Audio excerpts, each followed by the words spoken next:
C'est l'histoire d'une petite fille. Je ne me rappelle plus son prénom que de la première lettre, un F, comme fantastique ou formidable, pas comme phénomène, quoique, car c'en est un de phénomène. Et son histoire a d'abord fait le tour de sa ville, puis de son pays, avant d'être connue dans le monde entier. F s'ennuyait, parfois même si, comme l'eau vive, elle gambadait dans les bois et courait dans les prairies.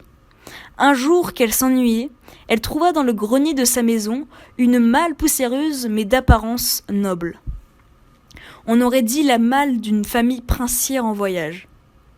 F réussit à l'ouvrir avec excitation.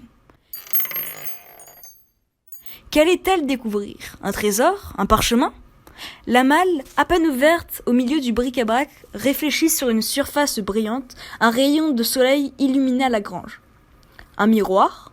De forme bizarre, on aurait dit un 6 à l'envers, à moins qu'il ne s'agissait d'un 9 à l'endroit. Elle le prit par la branche qui soutenait la surface brillante et polie. Ceint de dorure, ce miroir semblait magique. Pourtant, rien ne laissait présager d'un quelconque maléfice. Elle se regarda dans la glace, et une étrange sensation la saisit, comme si un doux alizé soufflait sur son visage, ébouriffant ses cheveux blonds. Elle crut un instant distinguer un nuage, ou peut-être une étoile, enfin une forme céleste, comme un appel à regarder le ciel. Elle décida alors de sortir de la maison.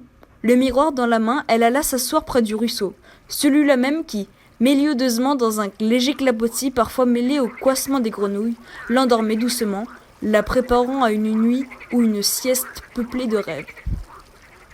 Elle se dirigea vers le gros rocher qui lui servait de tribune, lorsque, dans son imagination, sous le soleil, elle haranguait la foule des animaux de la forêt avec, en écho, sa voix fluette qui semblait réveiller les chouettes endormies. Elle y posa le miroir. Inclinée vers l'azur d'un beau ciel de printemps sans nuages, elle aperçut son image. Ferma les yeux un instant, puis, en les ouvrant, elle se voyait voler. Était-ce elle ou son image ? Quel spectacle ! Sa maison, sa maman épanouie près d'un pommier tout blanc et qui lui rendait son sourire. La prairie où leur petit cheval blanc trottinait, tout ça, elle le voyait de haut. C'était magique, féerique. Elle se sentait libre. L'ami des canards qui, non loin, s'était envolé au passage du cheval. Et, tout aussi incroyable, alors qu'elle commençait à fredonner une chanson douce, apprise à l'école, ou peut-être par sa grand-mère, l'écho de la forêt semblait lui répondre. Oui, lui répondre. Un écho parleur. Et tout à son émerveillement, F ne vit pas apparaître un petit nuage blanc. Et déjà, il dansait avec elle. Était-ce un nuage ou le canard ? Au milieu de l'étendue bleue, avec plus bas le clapotis du ruisseau dont on aurait dit le bruit des vagues, il semblait flotter sur la mare. Rêvait-elle ? Volait-elle vraiment ? Peut-être, mais quel adorable moment ! C'est ainsi qu'elle prit l'habitude, alors que le soleil était à son zénith, de sortir avec son miroir, de le poser face vers le ciel, de fermer les yeux quelques instants, bercée par le chant des oiseaux, et de s'envoler. Qu'importe que ce fût elle ou son image, et toujours un nuage animal qui l'attendait pour jouer avec elle. Un jour, alors qu'elle dansait un ballet aquatique endiablé avec un dauphin, un avion passa non loin d'eux. Derrière un hublot, un petit garçon admira le spectacle. Il s'appelait... Oh zut, j'ai aussi oublié son prénom. Je sais juste que ça commençait par un E. Eux et ses parents allaient en vacances en Europe. Ils venaient d'Afrique, où ils habitaient. Bien entendu, la maman d'eux ne crut pas son petit garçon quand celui-ci lui dit avoir aperçu une petite fille dansant avec un dauphin, là, dans le ciel, juste à côté de l'avion. Elle lui dit juste, comme pour bien lui signifier que cela ne pouvait être qu'une hallucination, ou qu'il avait rêvé, qu'il survolait les Vosges et qu'il n'y avait ni mer ni océan dans les Vosges, juste un grand lac, près de Gérardmer, dans lequel personne, jamais personne n'y avait vu de dauphin. Eux se dit qu'il fallait revenir dans les Vosges pour retrouver cette petite fille et son dauphin. Et comme il n'était ni colérique ni ne voulait exercer du chantage, il eut l'idée d'un subterfuge pour décider ses parents à passer quelques jours de vacances dans cette région aux anciens volcans. En effet, eux étaient joueurs de violon et Remiremont avait été autrefois la capitale des luthiers. Peut-être y trouvait-on encore des échoppes où il pourrait dénicher un ancien violon au son chantant ? Un violon construit par un vieil artisan luthier qui produirait une mélodie tellement douce que même les lions n'auraient plus envie de chasser les gazelles. Un lion vegan.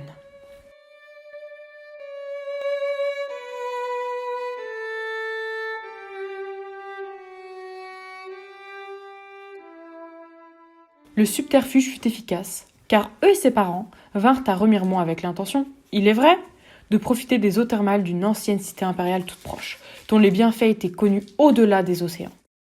Au détour d'une balade sous le soleil, dans une prairie colorée du rouge des coquelicots, du jaune des onagres, du bleu des bourraches, du blanc du sureau noir, eux trouva un miroir.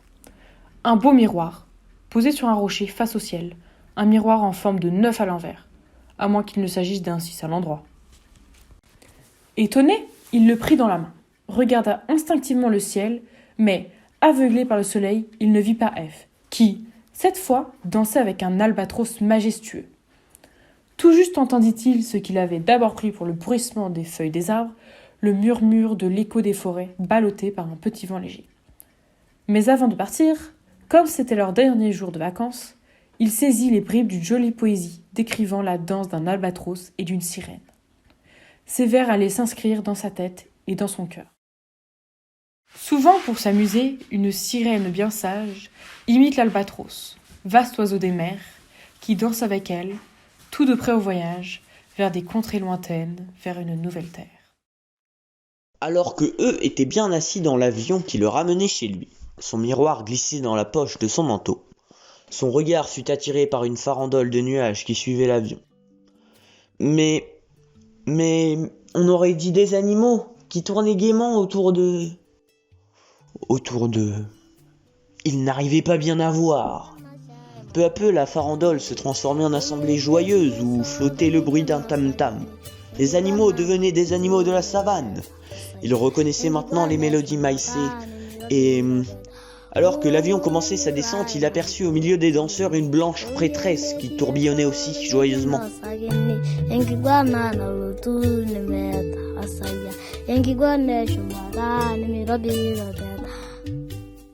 Bien sûr, il n'en dit mot à ses parents, estimant qu'il allait lui parler de mirage.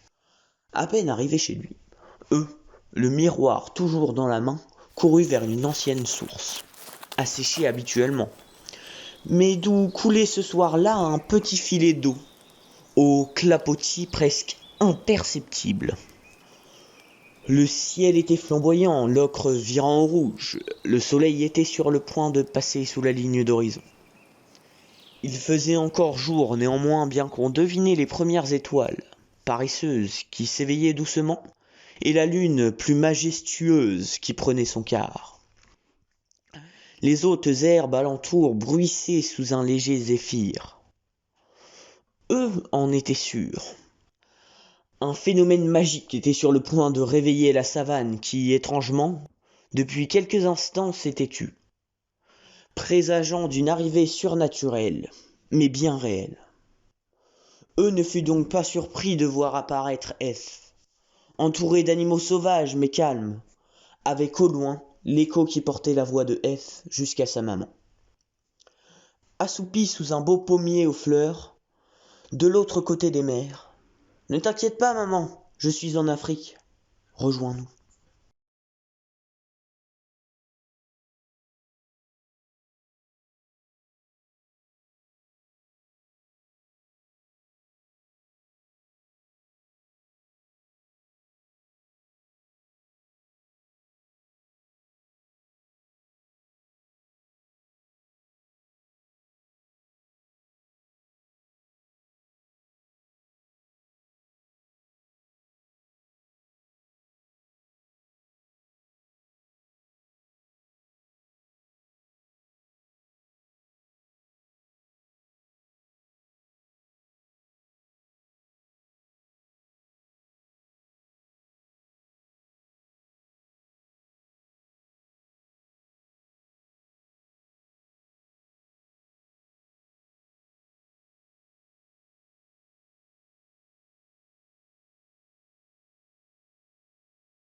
Félicia est comme l'eau vive, elle gambade dans les bois, elle court dans les prés, elle est avec Fidji. Fidji, Fidji, c'est son meilleur ami.